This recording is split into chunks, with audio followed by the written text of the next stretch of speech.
అందరికీ నమస్కారం. ప్రతిరోజు మాదిరిగానే ఈరోజు కూడా ఆదివారం జనవరి 12వ తేదీ 2025వ సంవత్సరం వివిధ దినపత్రికల్లో వచ్చిన వార్తలు చదువుదాం. ముందుగా ఆంధ్రజ్యోతి దినపత్రిక ఏం రాశారా అన్న విషయాన్ని ఒకసారి చూసుకునే ప్రయత్నం చేద్దాం. కిక్కిరిసిన రైళ్లు అంటూ ఓ ఫోటో వేశారు. ట్రైన్ ఫోటో వేస్తూ రైల్వే స్టేషన్లో ఎంతమంది జనాలు ప్రయాణికులు ఉన్నారా అన్నది వేసుకొచ్చారు. ఇటు భువనేశ్వర్ అటు సికింద్రాబాద్ ఎటు వెళ్ళాలి అన్న రైలు చూసినా అదే పరిస్థితి, ఎటువైపు వెళ్లాల్సిన రైలు పరిస్థితి కూడా అలాగే ఉంది. స్టేషన్లో జాతర వాతావరణం ఉంది అంటూ రాశారు. ఊపందుకున్న పండగ ప్రయాణాలు, నేడు సింహాద్రి రద్దు, జన్మభూమి రత్నాచలకు పెరుగుతున్న తాకిడి అన్నట్టు వీళ్ళు రాశారు. సంక్రాంతి ప్రయాణాలు ఊపందుకున్నాయి. విద్యాలయాల్లో దాదాపు అన్ని ప్రభుత్వ ప్రైవేటు సంస్థలు ఆదివారం నుంచి సెలవు కావడంతో చాలామంది శనివారం కుటుంబ సమేతంగా స్వస్థలాలకు బయలుదేరారు. దీంతో భువనేశ్వర్, విజయవాడ, గుంటూరు, సికింద్రాబాద్, చెన్నై ప్రాంతాల వైపు వెళ్లే ఎక్స్ప్రెస్ సూపర్ ఫాస్ట్ రైళ్లతో పాటు విజయనగరం, పార్వతీపురం, శ్రీకాకుళం, పలాస, నౌపడ, రాయగడ చుట్టుపక్కల ప్రాంతాలకు వెళ్లే ప్యాసింజర్ రైళ్లు రద్దీగా మారాయి. శనివారం రైల్వే స్టేషన్ కిటకిటలాడింది. రైల్వే స్టేషన్లు, బస్ స్టేషన్లు కూడా అలాగే కిక్కిరిసితో ప్రయాణికులతో ఉంది. ద్వారకా కాంప్లెక్స్ అనేది వీళ్ళు రాశారు. ఇదిలా ఉంటే ఇక చుక్కల్లో విమాన ధరలు. ఈ సంక్రాంతికి విమాన ధరలు కూడా భారీగా పెంచేశారు. విశాఖపట్నం నుంచి బెంగళూరు రావాలంటే 15,000 రూపాయలు, హైదరాబాద్, చెన్నైలో అయితే 17,000 దాకా వెళ్ళిపోయింది. ఇక విశాఖ రావాలంటే కనీసం ఒక వ్యక్తి 10,000 రూపాయలు టికెట్ కట్టి రావాల్సిన పరిస్థితి విమానంలో ఉంది అన్నది స్పష్టంగా ఆంధ్రజ్యోతి దినపత్రిక రాసింది. ఇక పక్కనే ఉన్నటువంటి మన రాష్ట్ర రాజధాని విజయవాడ నుంచి విశాఖపట్నం రావాలంటే 7,000 రూపాయలు అవుతుంది. సాధారణంగా రైల్లో రత్నాచలంలో ప్రయాణిస్తే 120 రూపాయలు టికెట్. కానీ ఇప్పుడు ఈ పండగ దృష్ట్యా విమానం కానీ ఒకవేళ ఎక్కితే 7,000 రూపాయలు ఉంటుంది అన్నది ఈ వార్త సారాంశంగా రాశారు. ఉక్కులో విఆర్ఎస్ నెలాఖరులోగా దరఖాస్తు చేసుకోవాల్సిందిగా యాజమాన్యం ప్రకటన. మార్చి నాటికి 1000 మందిని తగ్గించాలన్న నిర్ణయం. కనీసం 15 ఏళ్ల సర్వీసు, 45 ఏళ్ల వయసు కలిగిన వారికి అవకాశం అంటూ ఒక వార్తను రాశారు. విఆర్ఎస్ ప్రకటన విరమించుకోవాలి అంటూ పోరాట కమిటీ నాయకులు డిమాండ్ చేస్తున్నారు. ఉద్యోగుల విఆర్ఎస్ తీసుకోవద్దని పిలుపు అంటూ ఒక వార్తను రాశారు. ముందు నుంచి ప్రచారం జరుగుతున్నట్లుగా విశాఖపట్నం స్టీల్ ప్లాంటు స్వచ్ఛంద పదవీ విరమణ శనివారం ప్రకటించింది. ఇంకా ఏడాది సర్వీసు మిగిలి ఉన్నా కూడా దరఖాస్తు చేసుకోవచ్చని పేర్కొంది. ఈ నెలాఖరులాగా దరఖాస్తు చేసుకుంటే మార్చి నెలాఖరులోగా సెటిల్మెంట్ చేస్తారు అన్నది ఒక వార్త సారాంశంగా రాశారు. ఏమిస్తారంటే అది కూడా రాశారు. విఆర్ఎస్ తీసుకునే వారికి బేసిక్ పే, కరువు భత్యం ఇస్తారు. దీనికి సర్వీసు బట్టి లెక్క ఇస్తారు అన్నది రాశారు. ఉద్యోగుల సంఖ్య ఎలా తగ్గించుకుందామంటే ప్లానింగ్లో విశాఖ స్టీల్ ప్లాంట్ ఉన్నట్లు ఈ వార్త రాశారు. దానికి సంబంధించినటువంటి ఓ ఫోటో కూడా వేశారు. విశాఖ స్టీల్ ప్లాంట్ ఫోటో వేస్తూ ఇక్కడ మాట్లాడుతున్న పోరాట కమిటీ చైర్మన్ డి ఆదినారాయణ, ఎన్ని పోరాట కమిటీలు వచ్చినా ఏం జరిగినా స్టీల్ ప్లాంట్ పని స్టీల్ ప్లాంట్ జరుగుతున్నది అన్న సారాంశంగా ఇక్కడ కనిపిస్తుంది మనకి. ఇక మరో జంక్షన్లో జామ్. సంక్రాంతి ప్రయాణికులకు షాపింగ్ కోసం రోడ్లపైకి జనం. ప్రధాన కూడలి వద్ద బారులు తీరిన వాహనాలు. హనుమంతవాక వద్ద జాతీయ రహదారిపై భారీగా నిలిచిన వాహనాలు అంటూ ఒక వార్త రాశారు.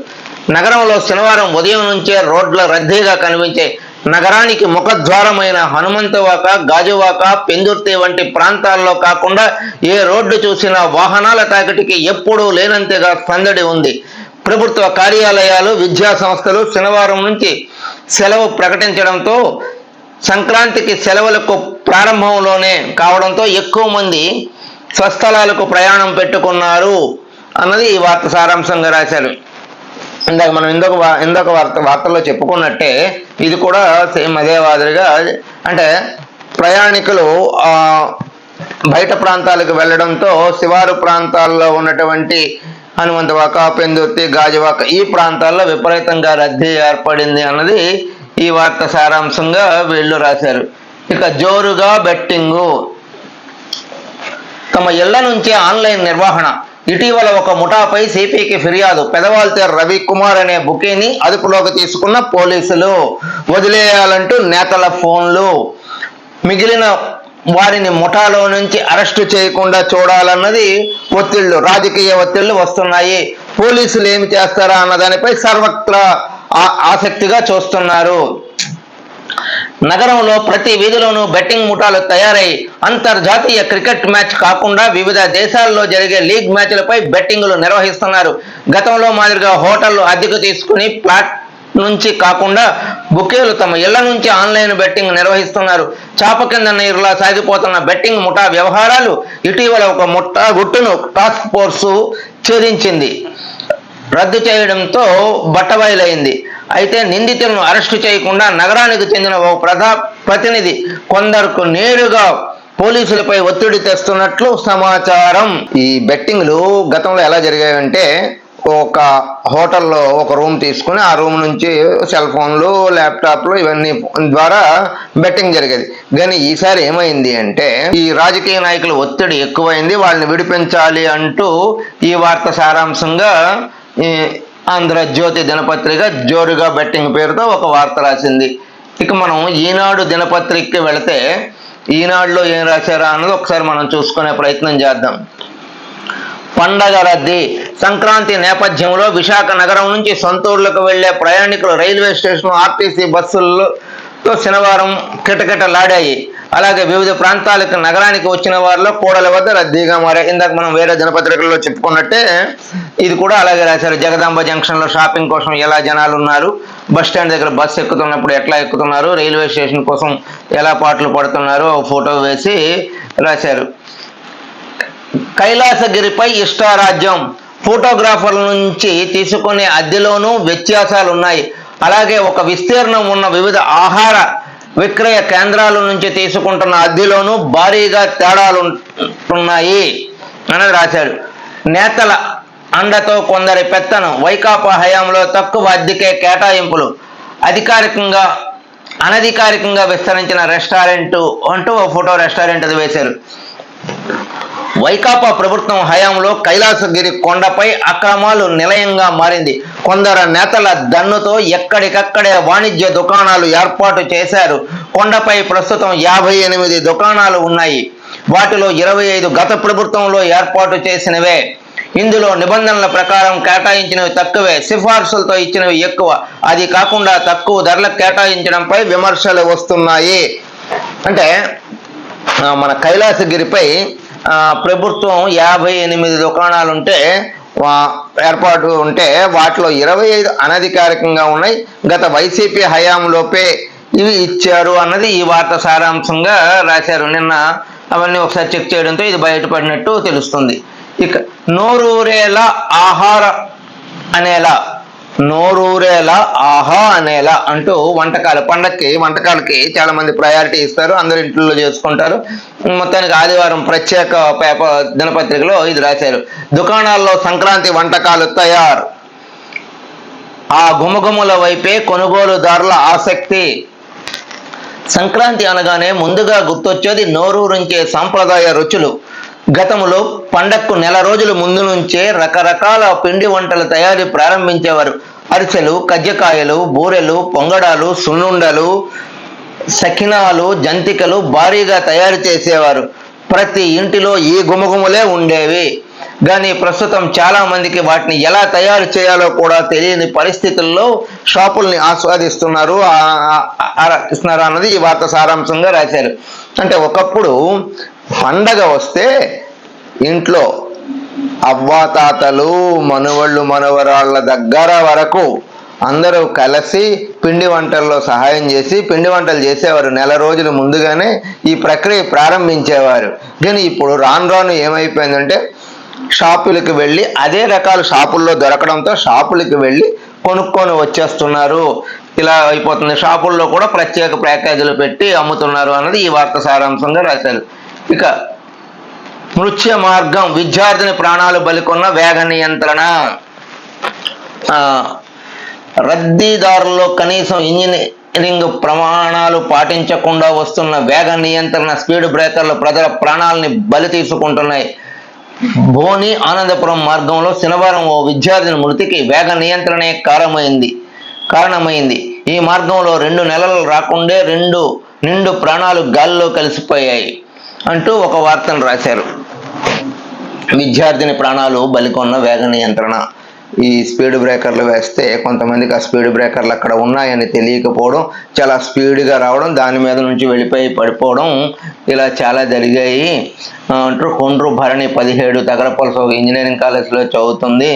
ఎప్పట్లాగే శనివారం ఉదయం కళాశాలకు బస్సులో వెళుతుండగా పాండ్రంగి దగ్గర ఈ ప్రమాదం జరిగినట్లు రాశారు.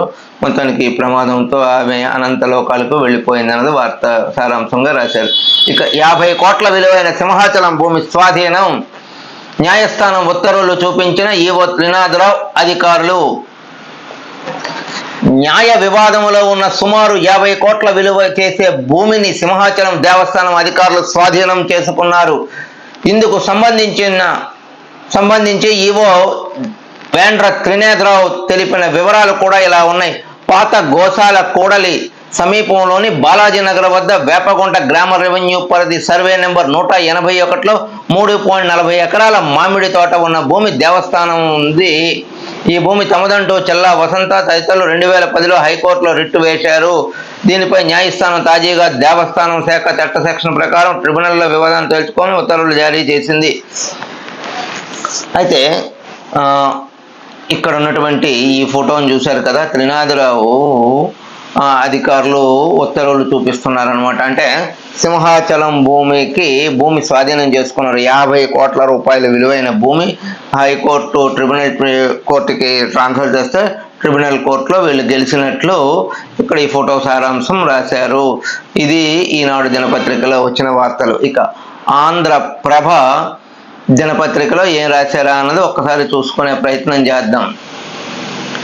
శ్రీ వెంకటేశ్వర స్వామి ఆలయంలో సింహాద్రినాథుడు, సింహగిరిపై ఘనంగా రాపత్ ఉత్సవాలు, తిరువీధుల్లో పాల్గొన్న దేవాదాయ శాఖ కమిషనర్ సత్యనారాయణ అంటూ ఒక వార్తను రాశారు.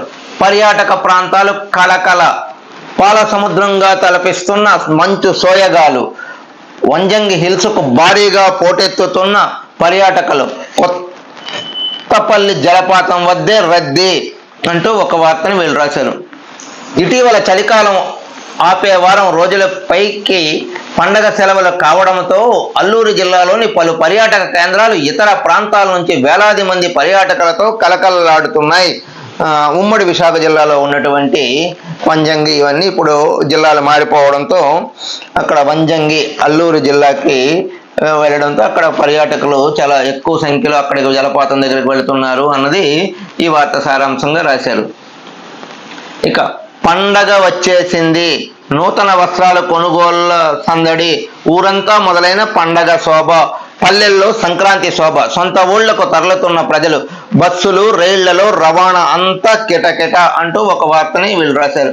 ఇక కేజీహెచ్లో డయాలసిస్ సేవలు, 60 లక్షలతో ప్రత్యేక వార్డు ఏర్పాటు, తొలి విడతలో 10 పడకలకు సదుపాయం, కలెక్టర్ అనుమతితో తక్షణమే పనులు ప్రారంభం, ఆసుపత్రిలోని పలు వార్డుల్లో కట్టుదిట్టమైన భద్రతా చర్యలు, కేజీహెచ్ సూపరింటెండెంట్ డాక్టర్ శివానంద వెల్లడి అంటూ ఒక వార్తను రాశారు. డాక్టర్ శివానందమూర్తి ఫోటో ఇక్కడ రౌండ్లో వేశారు. కేజీహెచ్ ఫోటో వేస్తూ కేజీహెచ్కు డయాలసిస్ సేవలకు అందుబాటులో వచ్చాయి, కలెక్టర్ అనుమతితో ఇది చేస్తున్నాము అన్నది ఈ వార్త సారాంశంగా రాశారు. ఉక్కులో వీఆర్ఎస్ గుబులు, తాజాగా ప్రకటించిన నేపథ్యం, వ్యతిరేకిస్తున్న ఉక్కు పోరాట కమిటీ సభ్యులు 15 నుంచి 31 వరకు దరఖాస్తుల స్వీకరణ, 3 నెలల పెండింగ్ జీతాల కోసం ఉద్యోగులు ఎదురుచూపు అన్నది ఈ వార్త సారాంశంగా రాశారు. ఈ ఆంధ్రప్రభకు సంబంధించి ఈ వార్తలు ఇలా ఉంటే ఇక సాక్షి దినపత్రిక ఏం రాసిందా అన్నది ఒకసారి చూసుకునే ప్రయత్నం చేద్దాం.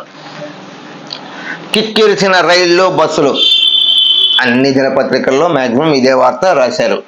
జనంతో రైల్వే స్టేషన్లో కిటకిట అంటూ ఇక ఇది ఒక ప్రధానంగా ఒక మంచి వార్త రాశారు.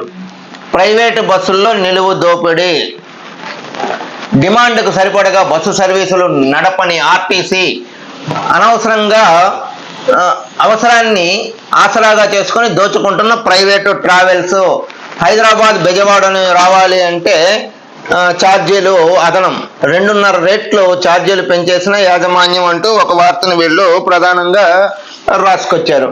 సంక్రాంతి పండగకి ఇంటికి రావాలనుకునే వరకు జేబులకు చిల్లవుతున్నాయి అంటూ గగనయానం ఎంత పెరిగింది అంటూ ఒక వార్తను వీళ్ళు రాశారు.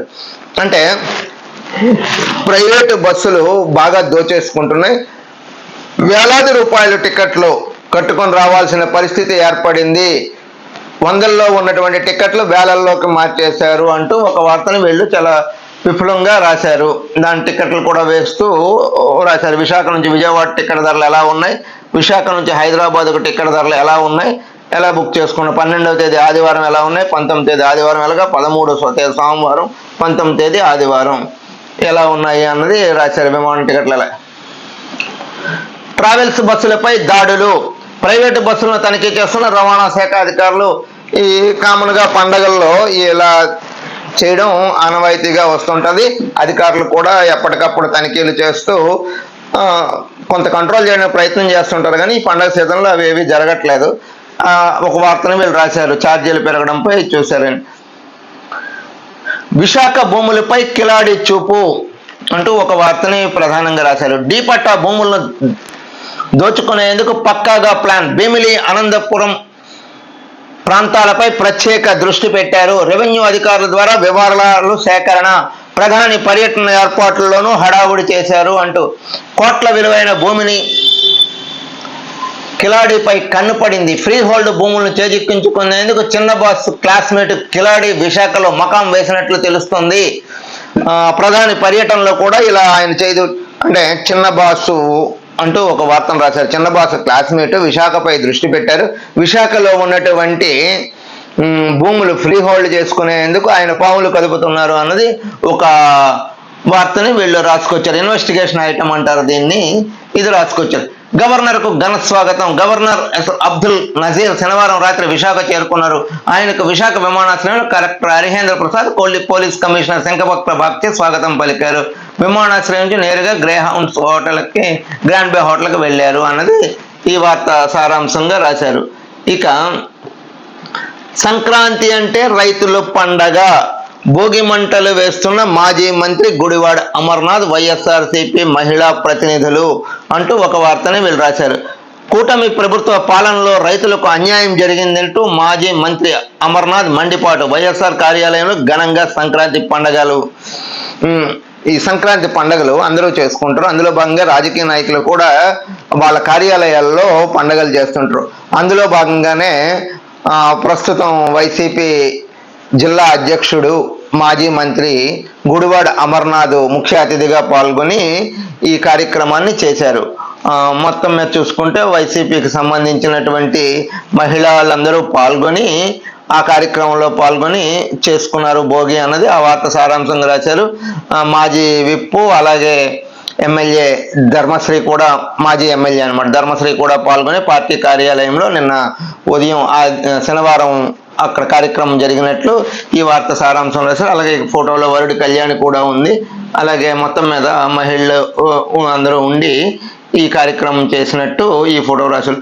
వేడుకల్లో నృత్యం చేస్తున్న ఎమ్మెల్సీ వరద కళ్యాణి, మహిళా ప్రతినిధులు ఆ వేడుకల్లో కొంచెం హుషారుగా వాళ్ళు ఒక డ్యాన్స్ వేస్తున్నట్టు ఈ ఫోటో సారాంశంగా వీళ్ళు రాశారు. ఇది ఈరోజు వార్తలు విశ్లేషణ కార్యక్రమం. రేపు ఇదే కార్యక్రమంలో కలుద్దాం. అంతవరకు సెలవు. నమస్కారం. మీ శివప్రసాద్.